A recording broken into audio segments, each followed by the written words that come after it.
दोस्तों, आज मैं आपको एक छोटी सी कहानी बताता हूँ। ये कहानी है मोहित की। उसने अभी कुछ महीने पहले ही 12th का एग्जाम पास किया है और उसमें उसे अच्छे अंक प्राप्त हुए थे।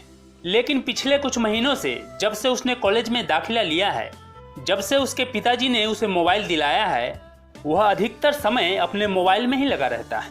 वह कॉलेज भी नाम मात्र के लिए जाता है क्योंकि उसका अधिकांश समय तो व्हाट्सएप, फेसबुक और पबजी खेलने में ही व्यतीत हो जाता है। पबजी का तो मानो उसके ऊपर भूत सवार हो गया हो।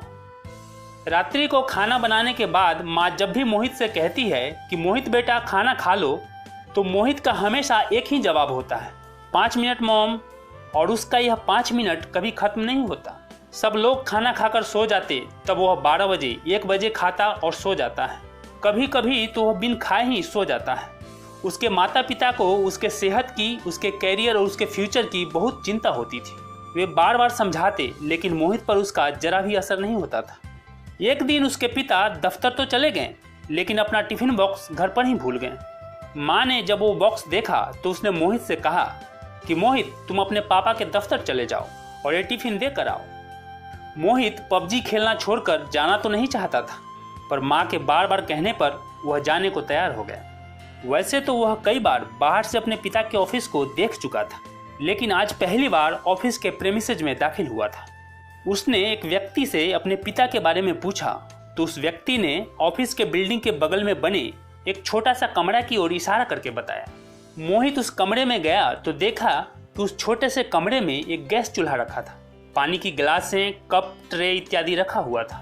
उस कमरे में छोटे छोटे लाइट जलती और घंटी बजती थी। जब जब घंटी बजती तब तब उसके पिता कभी पानी तो कभी चाय ट्रे में रखकर साहब लोगों के लिए ले जाया करते। चूंकि वे उस दफ्तर में प्यून थे और यही उनका काम था। उन्हें 2 मिनट का फुर्सत भी बड़ी मुश्किल से मिलता था। मोहित लगभग आधा घंटा वहां रुका होगा। उसके बाद वह वापस घर आ गया। लेकिन जब से वह अपने पिता के ऑफिस से आया है, वह एकदम से गुमसुम सा हो गया है। न कुछ बोलता है, न कुछ कहता है। जिस मोबाइल को वह 5 मिनट भी नहीं छोड़ता था, उसकी तरफ देखता तक नहीं है, बस सोचे जा रहा है। रात को सभी एक साथ खाना खाते हैं और सो जाते हैं। अगले दिन मोहित कॉलेज नहीं जाता है क्योंकि उसके अंदर एक उथल पुथल मचा हुआ होता है। एक द्वंद सा चल रहा होता है। वह इसी सोच में डूबा हुआ था कि उसके पिता जो इतनी कड़ी मेहनत करते हैं, इतना कष्ट और पीड़ा सहकर उसे बार बार पढ़ने के लिए क्यों कहते हैं, ताकि मैं पढ़ लिख कर कुछ बन जाऊं और जो कष्ट उनको सहनी पड़ती है मुझे ना सहनी पड़े। जब वे घर आते हैं तो दिखाने के लिए किताब लेकर बैठ जाता हूं। उसके बाद हर वक्त व्हाट्सएप, फेसबुक और पबजी खेलता रहता हूं। क्या ये सही है? मेरी माँ जो सुबह न जाने कब उठ जाती है, वह दिन भर घर का सारा काम करने के बाद भी मोहल्ले की महिलाओं के सूट और ड्रेस सिलती क्यों रहती है, ताकि वे 2 पैसे जोड़कर हमारे लिए 2 वक्त का खाना, कपड़े और पढ़ाई के खर्च का इंतजाम हो सके।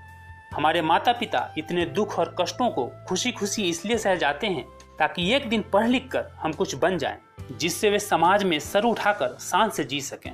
लेकिन उनको धोखा देकर, उन पर बोझ बनकर, उनके विश्वास को तोड़कर, उनके सपनों को चकनाचूर कर देना क्या सही है? मोहित ने आज फैसला कर लिया कि अब वह पढ़ेगा, मन लगाकर और जी जान से पढ़ेगा। पढ़ाई अब उसकी जरूरत बन गई। सफलता पाना अब उसकी केवल चाहत नहीं रही, बल्कि उसकी जरूरत बन गई। धीरे धीरे पढ़ाई में वह इस तरह रम गया कि आसपास कितना भी शोर हो, मजाल है ध्यान भटक जाए। कंसंट्रेशन ऐसा कि एक बार पढ़ ले तो दिमाग में छप जाए। ग्रेजुएशन अच्छे अंक से पास करने के बाद मोहित ने जमकर 1 साल पढ़ाई की और यूपीएससी का एग्जाम दिया। आज जब रिजल्ट आया तो वही हुआ जिसका डर था। मोहित यूपीएससी में टॉप कर गया। उसे पूरे हिंदुस्तान में 65वां स्थान प्राप्त हुआ। ये खबर पूरे मोहल्ले में आग की तरह फैल गई। उसके पिता के दफ्तर के बड़े बड़े अफसर, मोहल्ले के बड़े बड़े लोग जो कभी बात तक नहीं करते थे, सभी लोग बधाई दे रहे थे, हाथ मिला रहे थे, मिठाई खिला रहे थे। उन्हें इतनी खुशी कभी नहीं हुई थी। इतनी इज्जत, इतना मान सम्मान पाकर उन दोनों की आंखों से आंसू छलक पड़े। मोहित ने जब अपने माता पिता की आंखों में खुशी के आंसू को देखा तो एक पल में उसकी सारी थकान मिट गई, जैसे उसका जीवन सफल हो गया। उसकी आंखों से भी आंसू बहने लगे।